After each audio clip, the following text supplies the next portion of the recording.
Good morning, everyone. And first off, thank you for attending. I know it's a busy time of year, and it's a hot day out there as well.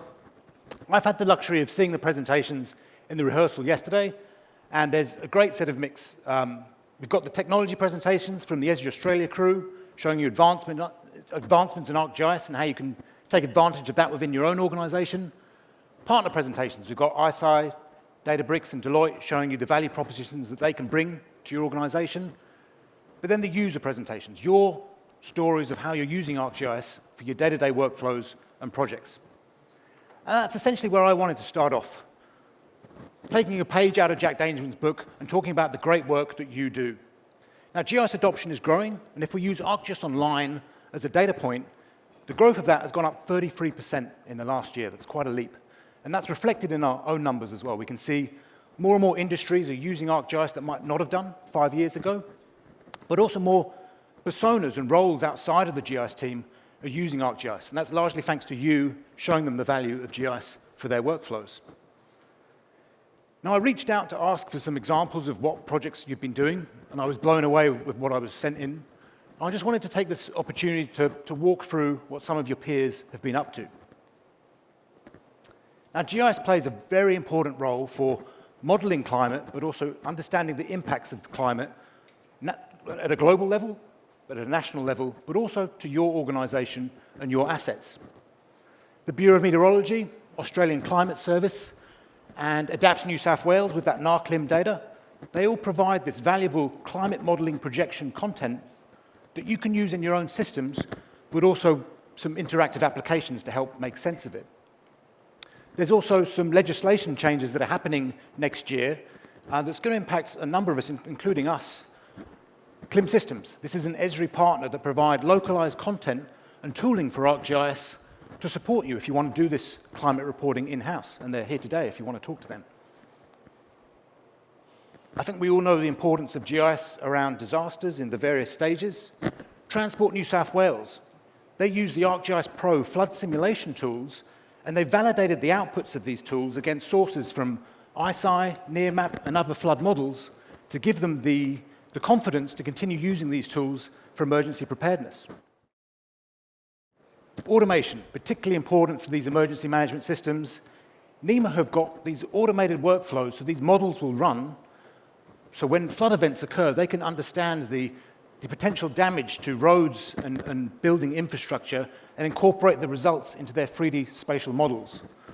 In a similar vein, Geoscience Australia have this exposure dashboard, so when anything from heat waves to thunderstorms and cyclones occur, they can understand and quantify, well, what is the underlying demographics and infrastructure that might be impacted from those events.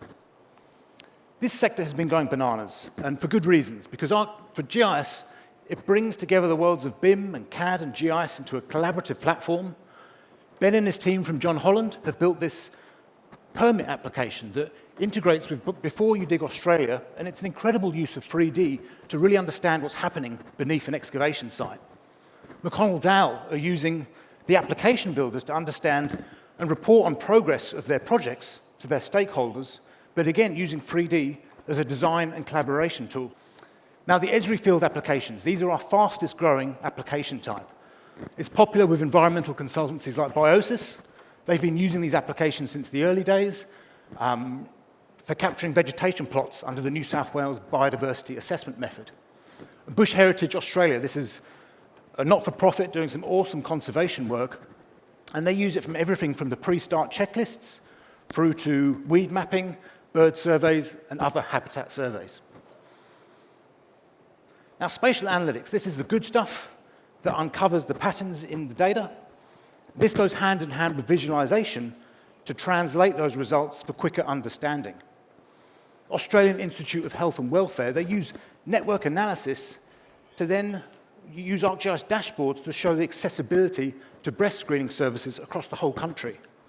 Arc Infrastructure, they use our GeoEvent module to amalgamate a number of real-time API feeds from locomotives, field crews, and event systems to provide a real-time picture of what's happening across their network.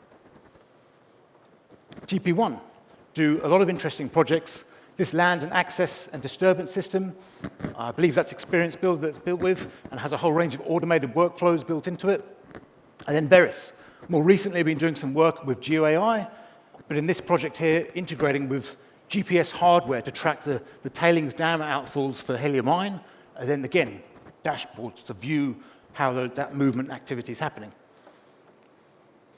This is probably my favorite one, so Sutherland Shire, again, using network analysis, accessibility analysis to understand their playground network, and then also using it to understand where to put new playgrounds to serve their younger population.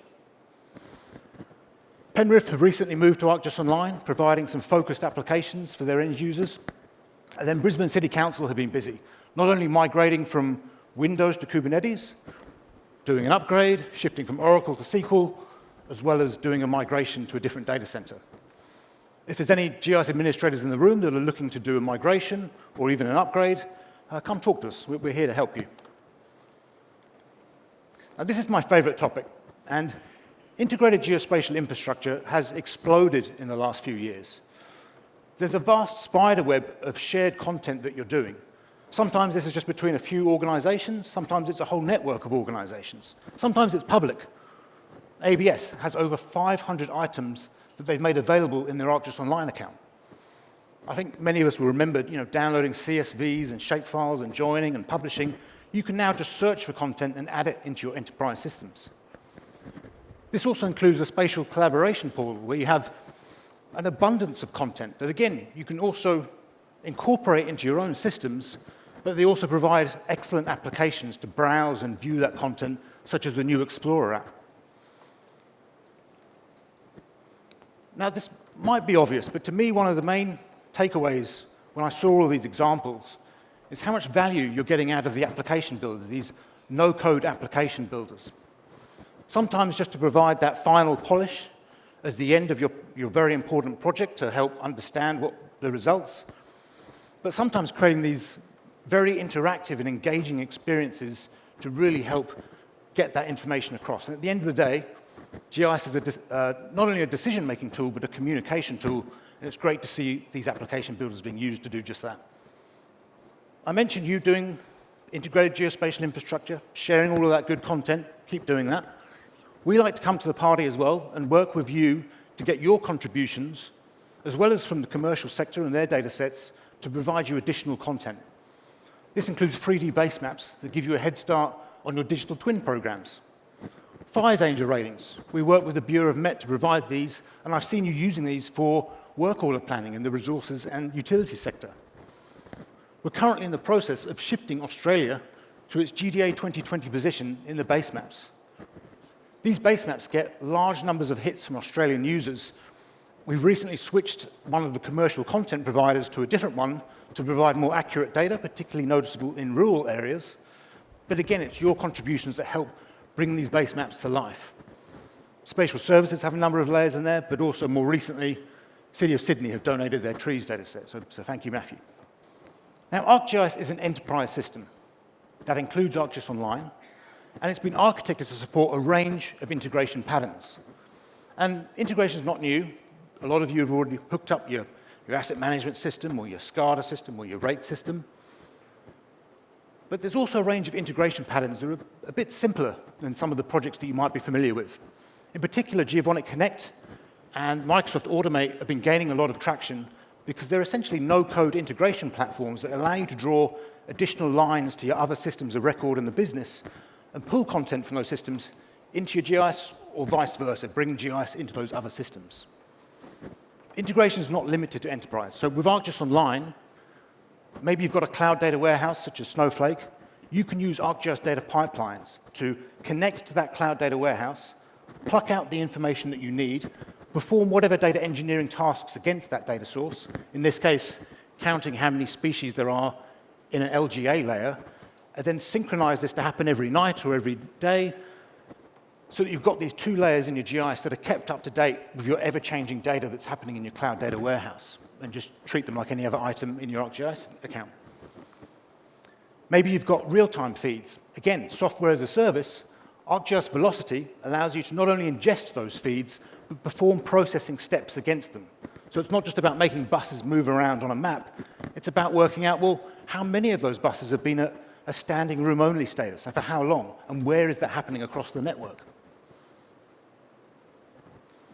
Now, I'm quite passionate about the content side of GIS. I know how much effort goes into the creation of the geospatial content, and I think with geospatial digital twins, a lot of the showtime happens at the front end, but for me, it's that integrated geospatial infrastructure, the spider web of services that you're all sharing, us providing a bit of value-add content on the side, as well as those integration patterns, you connecting to the other systems of record that you have within your business and pulling all of those data streams together into a unified platform. To me, that forms the backbone of a geospatially enabled digital twin. And you'll hear more talk about digital twins in various presentations today. Now, ArcGIS keeps advancing. It's my full-time job to keep up, and I struggle, and that's a good thing. That's why it's great working for Esri. 11.4 of ArcGIS Enterprise has dropped, and as mentioned, myself and Brandon will be on a kiosk to do a lightning talk on that later on. Model Builder, that's now in ArcGIS Online for you to use. And then GeoAI, that's been gaining traction over the last year, and you'll see some demos later on, particularly around feature extraction from imagery and how that's used.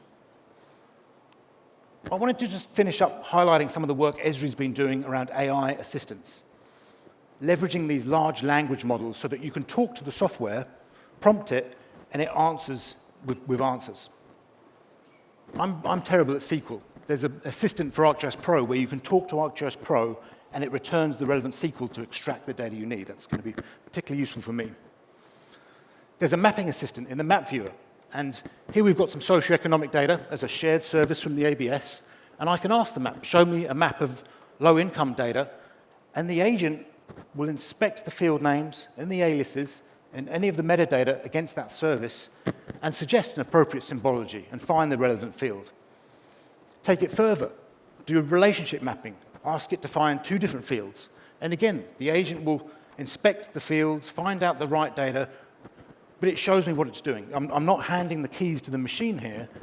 It shows me the steps it's taking. At any point, I can jump in and tweak the settings as I need to. Now, Esri are also working on a hub assistant, allowing users in an ArcGIS hub site to go above and beyond the search bar and provide answers to that classic question of what night to take the bins out based upon my current location, essentially trying to reduce those customer requests that you get coming in. How many trees are there? Or how many trees are there of a specific species within a particular postcode? These are the types of questions that the agents will be able to answer. The one that clocked it for me was when one of my colleagues mentioned, why don't you test it out with different languages? These agents are not limited to the English language, and I'm guessing the majority of your field names and your metadata is going to be in English. These agents can translate the language into English, query your data, and then respond back in the language that that person asked, which really increases the accessibility of your content to a much wider audience, particularly important when there might be users that English isn't their first language. Now, Esri are continuing the research and development of these AI agents. They do want to make sure they get it right. There's some private previews available now, so come talk to me if you'd like to be involved in those. But I do think these are one to keep an eye on for next year. Now, we have the kiosks outside. Please do come say hello. Tell us how you're using ArcGIS, how it's behaving itself. Thanks to anyone that sent in examples. I'm sorry I wasn't able to do them justice. There just wasn't enough time, but thank you very much. We've also got a number of partners attending. If you can't find these people, come talk to this lot and we'll try and connect you with the relevant partner. But next up, I'd like to introduce Justin Maddox. So Justin is the Spatial Services Manager at the Department of Transport and Planning, with an emphasis on the planning department. I've seen Justin present this story, or versions of this story, at the Esri User Conference and the Esri Developer Summit in the plenary. And whilst the story itself is amazing, what I particularly enjoy is seeing our vocal American friends kind of actually get quite mind-blown and gasping and whooping at the great work that Justin's done. So hopefully with that, you'll also be mind-blown. And please give a warm hand to welcome Justin to the stage.